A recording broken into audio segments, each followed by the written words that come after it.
Welcome to another episode of Morning Mojo with me, your host, Shane Solomon. I'm super excited how well these are going down. Thank you so much for all your feedback. We really do love to hear from you. I've got joined on the sofa in the studio today, Luke Clement, and I'm going to go straight into the morning routine for Luke. Sure. Okay, so morning routine for me, I am up at 5 o'clock every morning. What? Okay. The reason for that, it feels like I'm winning straight away. So I'm there. I'm ahead of probably 90% of the population. And for me, I switch between going to the gym every other morning. But if I still maintain getting up at 5 o'clock, even though I'm not going to the gym, it enables me to crack on with other work, whatever it might be, to just get ahead. And of course, I guess the phones don't ring so much. The notification bells don't go so much. Sure. Yeah, for sure. So yeah, for that kind of clarity, I've got young kids as well. So believe me, they're still up at 6:30, 7 o'clock anyway. But the clarity I can get from a first thing in the morning, actually structure and plan my day ahead or my week ahead, without the nuisance, urgent, not urgent, phone calls, emails, which might be coming in the aspect of every other day, is really good. I love that. Getting ahead. I like that. Now, you run a very successful property development company working on some very big projects, some very top-end projects, but it's not always been that for you. So you've been employed before. Sure. What kind of journey were you on then to go from that mindset of employment to self-employment and being in control of your own destiny?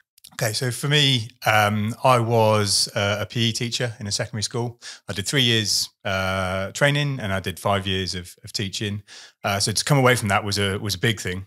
The draw away from that really was we started our own family, and for me, I didn't feel like I was getting value out of what I was putting in.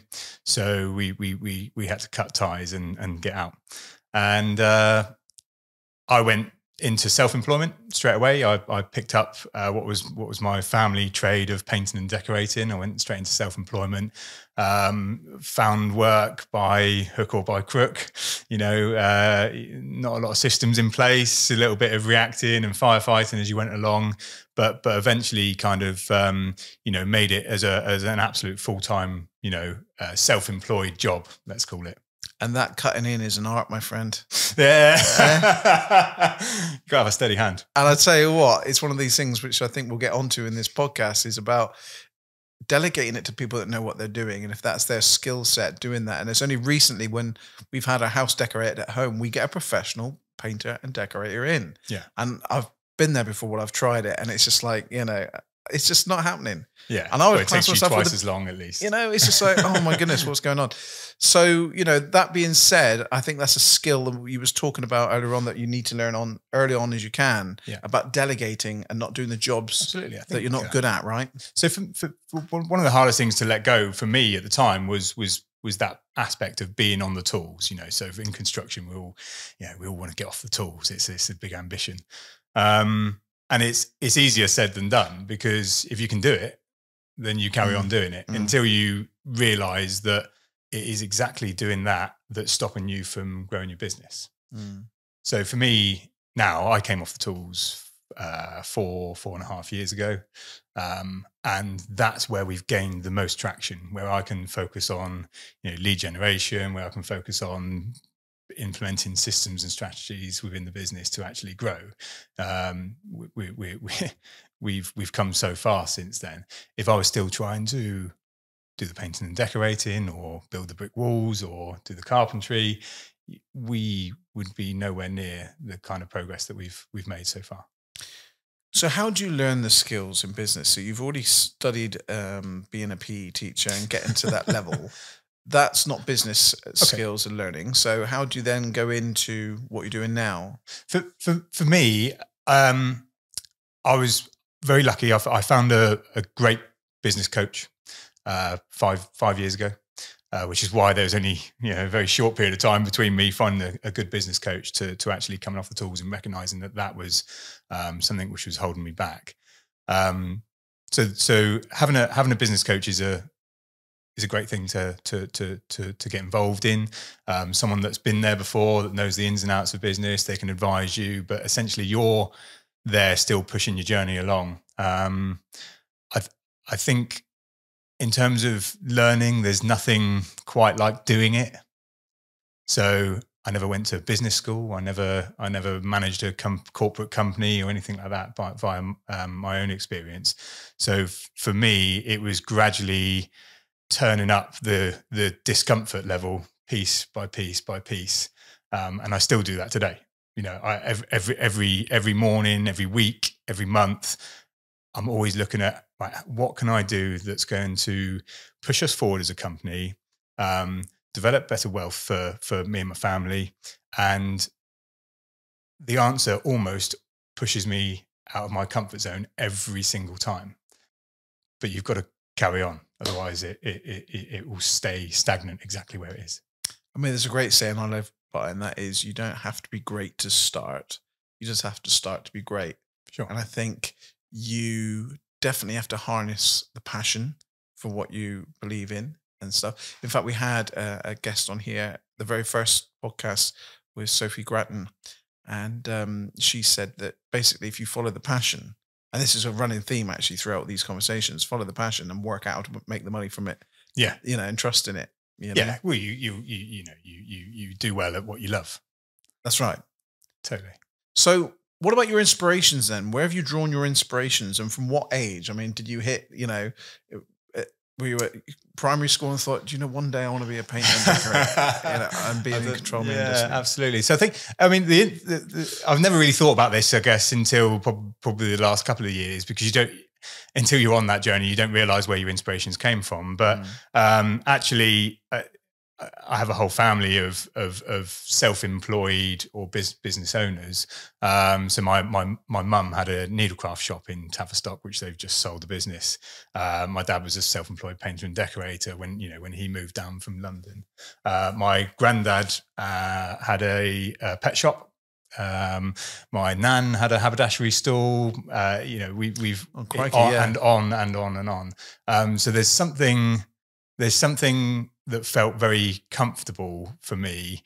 And I think seeing that from a young age, that actually people who have full control over their own destination typically are self-employed. Indeed. So what about those people then who are listening and watching who don't have access to a family of entrepreneurs, people that have been there and done it, and they've all been employed? What would you say to them? I think it's a mindset. It's a mindset thing.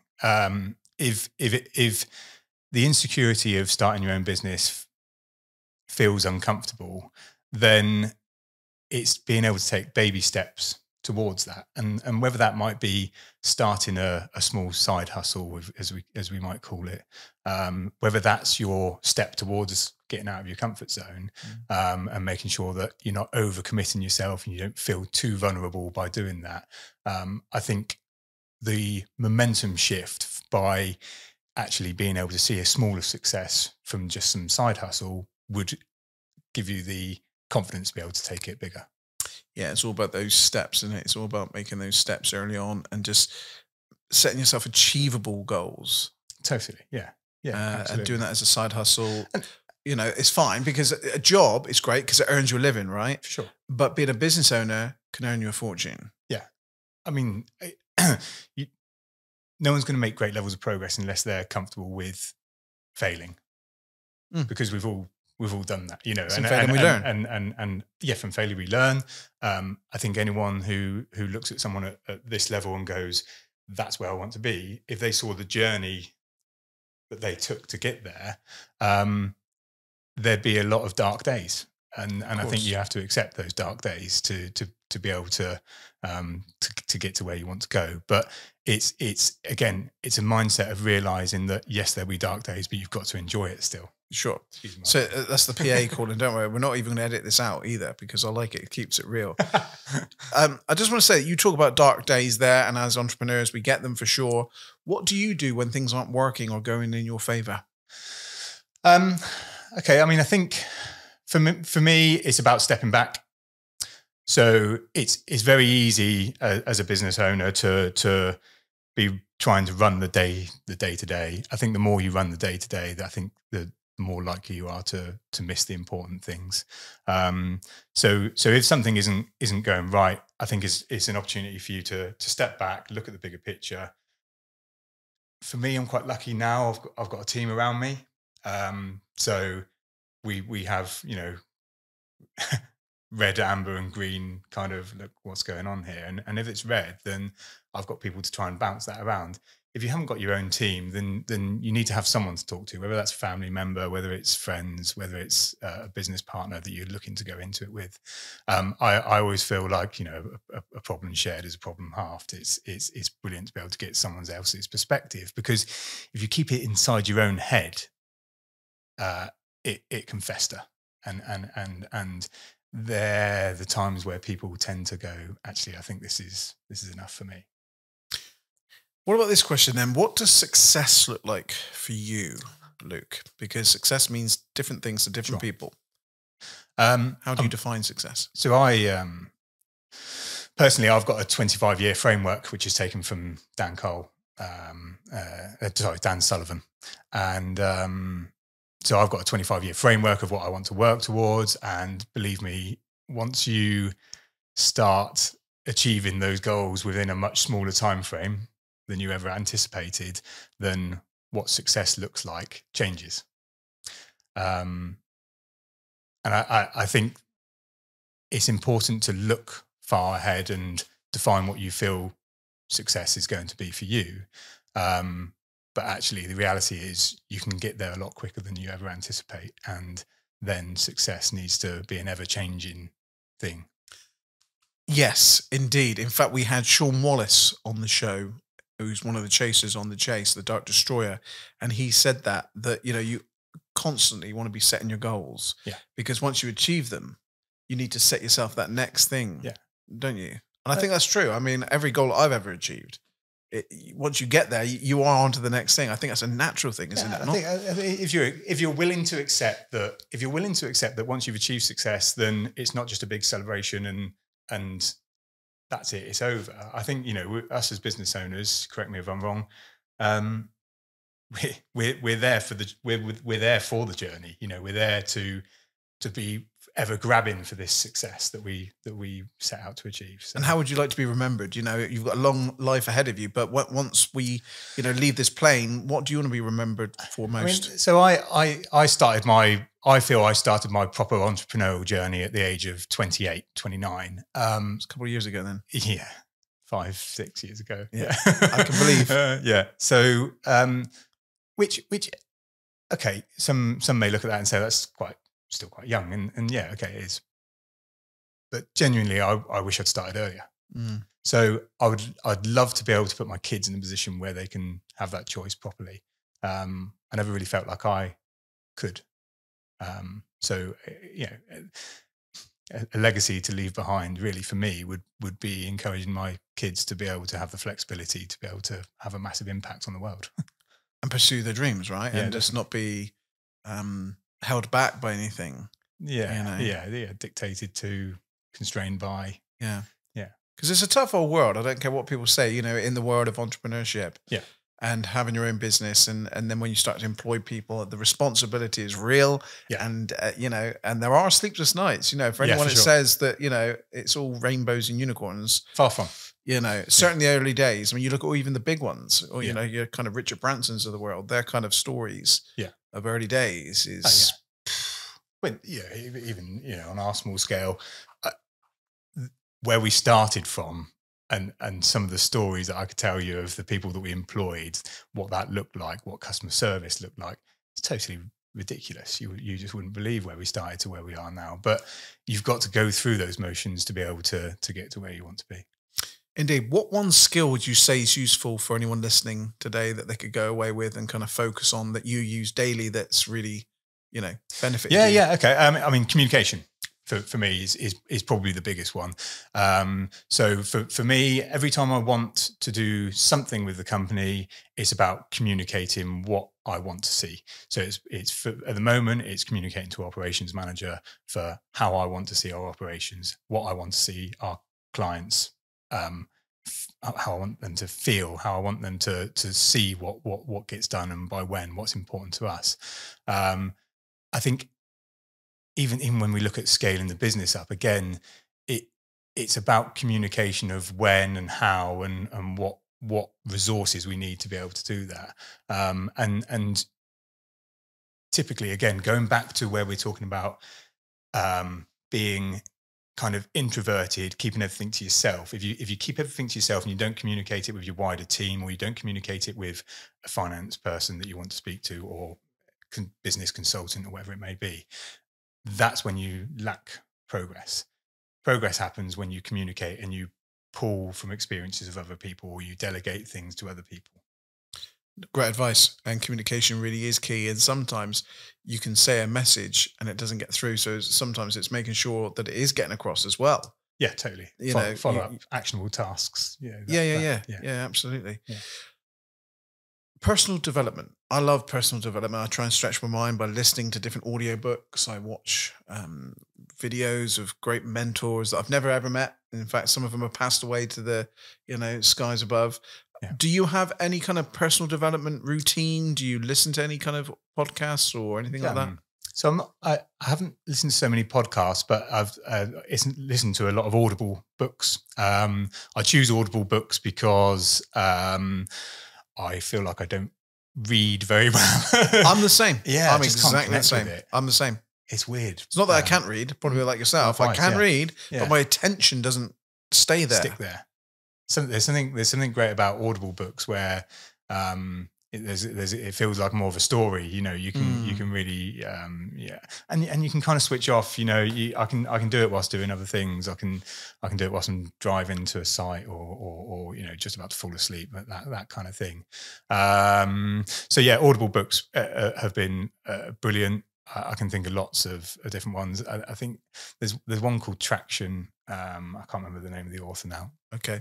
And again, being able to look at business structure, that one is all about look at business structure and it gives you a nice backstory of what 5 years ago felt like a huge company that we'd never ever have, and gradually the pieces kind of fit in, and that was a really great one for me, actually. And now doing wonderful things with your team. Of course, it's exciting. The best. Exactly. The best. I mean, I'm do anything else. Well, there you go. I mean, for me, the audiobooks is definitely right up there because, again, I spend a lot of time driving or in the vehicle, and it's great for that because you can't read a book whilst driving. You certainly can't watch a video whilst you're driving. Try. So the audio, try. But the audiobooks are just great to consume all that information. And there's limitless, there's so much out there. And the funny thing is, there tends to be quite a string through some of them and some kind of repeat themes, if you will. But I can't think of a single audio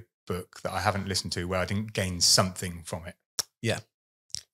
You have that little takeaway. Yeah. Something that you can literally apply and develop. Yeah. Okay. Well, is there any other little takeaways you'd like to leave? We've talked about communication. If there was another skill in your kind of armor, your arsenal toolbox of business success, is there one other skill we can leave our listeners with today that would really sit up there? So again, depending on where you are with your business, but a big thing that we've worked on recently is culture. So we've I'm talking about me being able to communicate well. Okay, that's great, but actually, communication is one of our great values within Base, and if everyone's communicating, if everyone's replicating what I think I do well, then hopefully that should emulate into a better picture for all. I think if you can create a culture which can sound so fluffy, and you can spend so much time trying to get it right, but when you have got it right, your business is just a huge extension of you as a person. Absolutely. And I think employees now are interviewing the employer more so than the employer interviewing the employees because they're looking for the right culture. Yeah, for sure. They're looking for that right fit for them, and are they going to look after us and appreciate us? Gone are the days that you have limited options. So many options out there now for people. It's not just about a pay pack. It's about what else are they getting? What else joy wise are they getting out of this?